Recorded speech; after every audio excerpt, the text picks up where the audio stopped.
जय श्री राम। मौन और मुस्कान की सफलता। मैं मोमो सेठ के बारे में बहुत तो नहीं जानता, पर इतना तो जानता ही हूँ कि वह पहले से सेठ नहीं था। वह तो एक गरीब आदमी था। झन्नू उसका नाम था। झन्नू हमेशा झन्नाया रहता था। बिना बात का झगड़ा करना तो उसके स्वभाव में ही था। किसी ने पूछ लिया कि झन्नू भाई टाइम क्या हुआ होगा, तो झन्नू झनझना जाता और कहता, यह घड़ी तेरे बाप ने लेकर दी है क्या? यहाँ टाइम पहले ही खराब चल रहा है। तू और आ गया मेरा टाइम खाने, भाग यहाँ से। अब ऐसे आदमी के साथ कौन काम करे? न उसके पास कोई ग्राहक टिकता, न ही कोई नौकर। यही कारण था कि वह जो भी काम करता था उसमें उसे नुकसान ही होता था।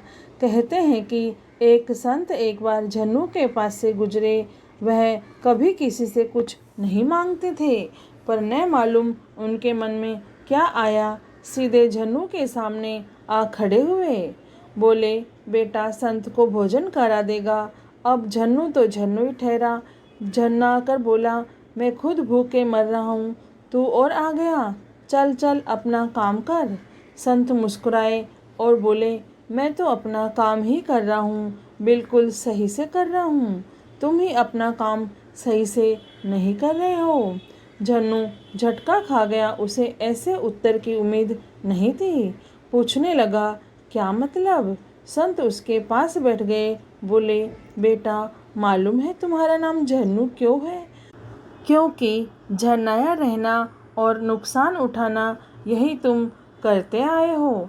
अगर तुम अपना स्वभाव बदल लो तो तुम्हारा जीवन भी बदल सकता है। मेरी बात मानो तो चाहे कुछ भी हो जाए, खुश रहा करो। झन्नू बोला, महाराज खुश कैसे रहूं? मेरा तो नसीब ही खराब है। संत बोले, खुश नसीब वह नहीं जिसका नसीब अच्छा है। खुश नसीब वह है जो अपने नसीब से खुश है। तुम खुश रहने लगो तो नसीब भी बदल सकता है। तुम नहीं जानते कि कामयाब आदमी खुश रहे न रहे, पर खुश रहने वाला एक ना एक दिन कामयाब जरूर होता है। झन्नू बोला, महाराज दुनिया बड़ी खराब है और मेरा ढंग ही ऐसा है कि मुझसे झूठ बोला नहीं जाता। संत बोले, झन्नू झूठ नहीं बोल सकते, पर चुप तो रह सकते हो। तुम दो सूत्र को पकड़ लो, मौन और मुस्कान। मुस्कान समस्या का समाधान कर देती है और मौन समस्या का वध कर देता है। चाहे जो भी हो जाए तुम चुप रहा करो और मुस्कुराया करो, फिर देखो क्या होगा। झन्नू को संत की बात जच गई और भगवान की कृपा से उसका स्वभाव और भाग्य दोनों बदल गए। फल क्या मिला? समय बदल गया। झन्नू मौन और मुस्कान के सहारे चलते चलते मोमो सेठ बन गया।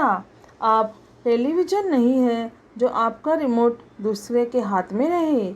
वह चाहे तो आप हंसे, वह चाहे तो रोए। हमारा चेहरा हमारा है। यह हंसेगा या रोएगा इसका निर्णय दूसरा क्यों करे? अभी निर्णय करो कि चाहे कुछ भी क्यों न हो जाए, हम सदा मुस्कुराएंगे। तब दुनिया में कोई भी आपके चेहरे की मुस्कान न छीन पाएगा। याद रहे, गुजरी हुई जिंदगी को कभी याद ना कर। तकदीर में जो नहीं लिखा उसकी फरियाद ना कर। जो होना होगा वह होकर ही रहेगा। कल की फिक्र में आज की हंसी बर्बाद ना कर। सदैव प्रसन्न रहिए। जो प्राप्त है वही पर्याप्त है। आप सभी का बहुत बहुत धन्यवाद मेरे चैनल को सब्सक्राइब करने के लिए। Thank you all of you. जय श्री राम।